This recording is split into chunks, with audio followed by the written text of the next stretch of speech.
Don't forget that. Welcome to Silvercrest Opportunity Fund. Passive, really I think this massive, stable cash flow, lavish, about to finance for the masses, this 14% in manufactured housing. Really all the deals I've been doing is kind of hard to keep them counting. Not really, 10% for the year, it's clear that bitch the new We are way. back on mobile Mailbox Money here today, August 23rd at Fox Cigar Lounge here, having a stick here with Sean Gibson of Win Mobile Homes, Mobile Mailbox Money, and Silvercrest Opportunity Fund. A lot of, items going on in the industry, like Jerome Powell talking about rate cuts, and, fund investments to traveling to different real estate investment clubs, to talking about going to Dubai, to all the above. So wanted to sit down today, Saturday, August 23rd here, and talk about, what we're doing, what's going on, do some house cleaning. So Sean, appreciate you being here today. Absolutely. Thank you so much. So I kind of put together this little short impromptu because you always see real estate investors all over the web, but you never know what they do. So I've got obviously Alden Guaro here. He's done a ton of deals. The week was jam-packed, from getting wires to going to different states to raise capital, to closing deals. So I just want to start, Alden, kind of take me through we'll go backtrack. How was Thursday going to California with all the real estate investors? How was that experience? Yeah, that was on Wednesday.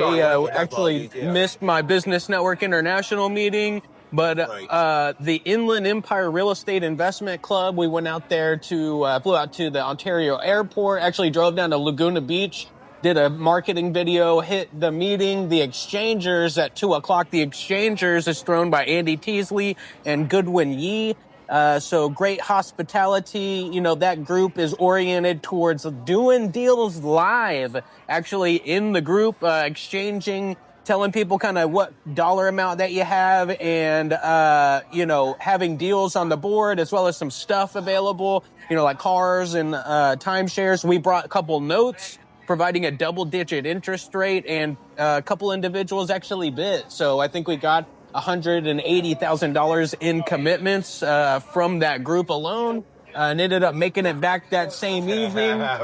We probably left like 5 minutes too late. Luckily, our flight was delayed 20 minutes, so ended up making it back home. Guajardo's. Yeah, so exactly. True Guajardo fashion. Made it work. We left at like 6 a.m. and got back at like 9 p.m. So it's a full day of marketing, networking, profiling the deals that we have available, and doing a couple deals, actually. That's awesome. Okay, so Alden, no one knows when people buy deals unless they go to MLS. So in the last month, I've seen emails come through. We picked this one up. How many deals have you guys bought this month?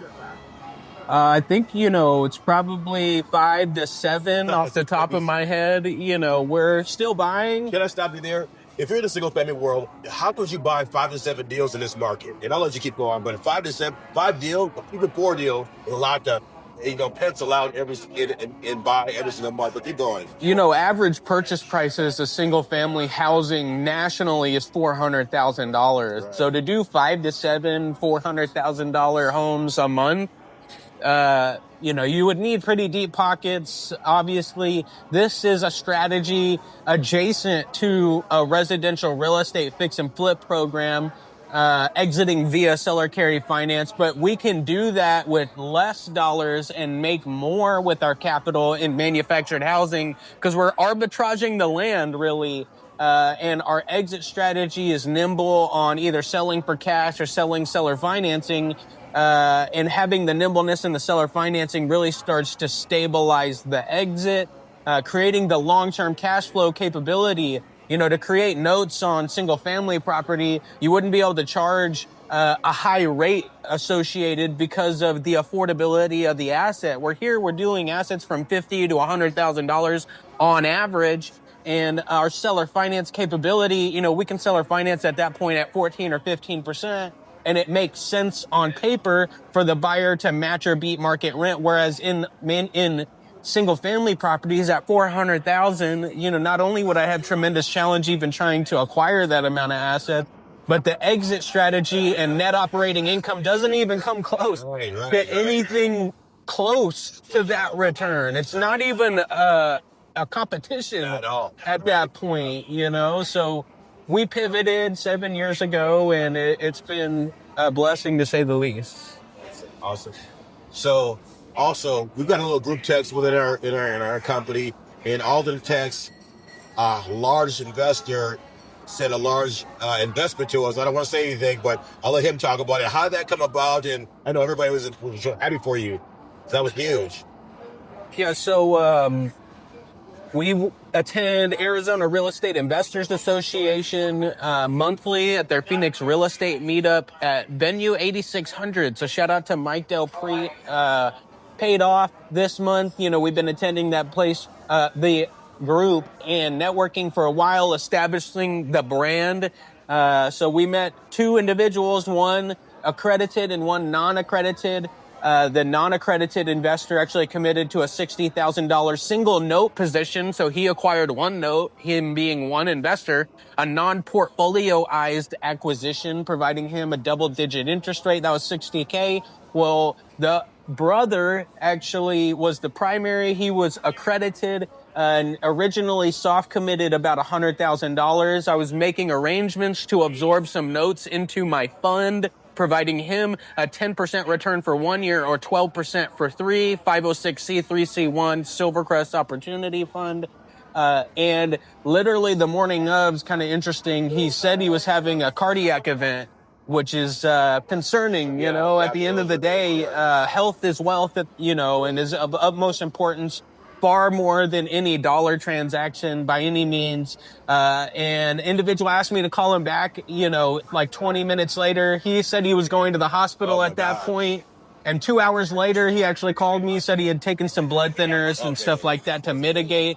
But, you know, made the conscious decision at that point, like, you know what, I'm going to give you 400,000 because he sees the stability.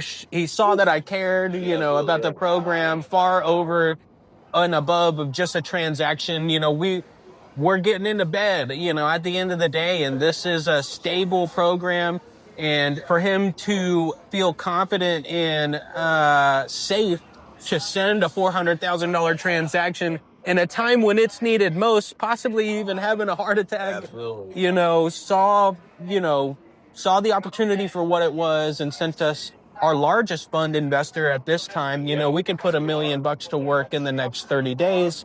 But I think over the last 30 days, we've raised about $1 million in assorted note transactions, private lenders taking construction loans, and fund investment into the Silvercrest Opportunity Fund. So this week and this month has been a blessing, to say the least. You know, to be doing this amount of transactions in a time of uncertainty really starts to put things in perspective, because we could potentially go gangbuster. Right, yeah. You know, in the next 6 months. We're here in the summer. It's 110 degrees out. You know, we're still doing business in you know, contrary to popular belief of homes not doing transactions. Affordable housing is a state of emergency right now. Exactly. And to be providing the solution to that, you know, is paying in spades in an uncertain financial market. Yep. So, I got a question for you as well. So we always see these fat checks, see people making money in real estate. We never see what goes wrong. Over this last month, what challenges you have, and how did you overcome it? Because we always hear it's great, it's roses and ball petals and checks, but we know when I call you, you're probably on the phone dealing with an issue. So in the last month, what challenge do you have, and how did you overcome it? You know, we have challenge at any given time in the fix and flip model of, you know, trying to keep tabs on everything that's going on, and you're not going to make money on every house. Right. You know, if someone says they make money 100% of the time, that's just not the case. There's risk in investment, and especially in a fix and flip model. So I think we'll lose on like 2 homes this year, like 20,000 a piece. We'll lose 40,000 bucks. But, you know, far offset is our return on investment from the homes we're making $20,000 to $70,000, you know, in margin on those properties. So you could really get caught, led out to dry if you're an unintelligent, unseasoned investor with no checks and balances trying to enter into a fix and flip model, or long-term rental strategy or, investing in a multifamily syndication, everything has their implications. And I caution people, from entering into a new strategy that isn't so much built for stability to a passive investor. Buying and flipping properties is not a passive investment. At the end of the day, neither is a long-term rental strategy. You're still getting calls for maintenance management. The insurance fees goes up. They got to call you to tell you it increased, and all the above. So, that's kind of items that we've been dealing with. Doing 50 transactions a year helps us mitigate loss, which is of utmost importance in Win Mobile Homes as the largest dealer of manufactured housing, buying, rehabbing, reselling, seller financing, manufactured housing. So that's, kind of look in the back office. Not everyone will tell you they lost $40,000. Absolutely not. And still be able to pay my investor. Right. Not only did I lose $40,000 on 2 houses, my investors didn't lose a dime. Right. Actually, I took that on the chin, and have the availability to do so, to treat our investors as they should. Absolutely. That doesn't happen with small-time operators or non-qualified individuals. So that's what I really want to kind of pull back the curtain. Like, how often does someone get to talk to a real estate investor and talk about their day-to-day, what happens, highs and lows? So, we're going to keep it short. We're going to smoke these cigars, but all the harder, you gotta lead us out. So, let us know who you are, what you do, and we'll smoke these cigars. Yeah, so appreciate you guys viewing today. We have multiple podcasts, masterminds once a week on Thursday at 12 o'clock Arizona time. The haters are coming out of the woodwork. I tell you, no one's ever seen a 30-year-old individual, with a backing like this. And the proof is in the pudding. Yeah. That's Silvercrest Opportunity Fund, Win Mobile Homes, and Mobile Mailbox Money. Go back and view the masterminds, the podcast, the vlogs, the interviews at Arizona Real Estate Investors Association, Diversified Mortgage Expo, Noteworthy, Paper Source, industry magnates and experts on the channel like Eddie Speed, Patrick Franz, Desi Arnaz. The list goes on. I could sit here and ramble for the next hour, I think. Buy notes. Buy a note today at mobilemailboxmoney.com. Contact Sean at 602-888-CASH. I think I should take a sabbatical. Adaptable with the terms just about that 1 year that you earned. 10% in bank quality notes if the market has you concerned. Accredited investors seeking stable returns. One thing I've learned, being burnt, you gotta invest long term to move the worm into the urn. Turn the page, turn and earn. Earn the page, earn. Learn the way, earn. Earn the pay, earn the pay. Earn the pay, earn the pay. Passive. Really, I think this massive. Stable cash flow, lavish. By the finance for the masses, this 14%. In manufactured housing. Really, all the deals I've been doing, it's kinda hard to keep on counting. Not really.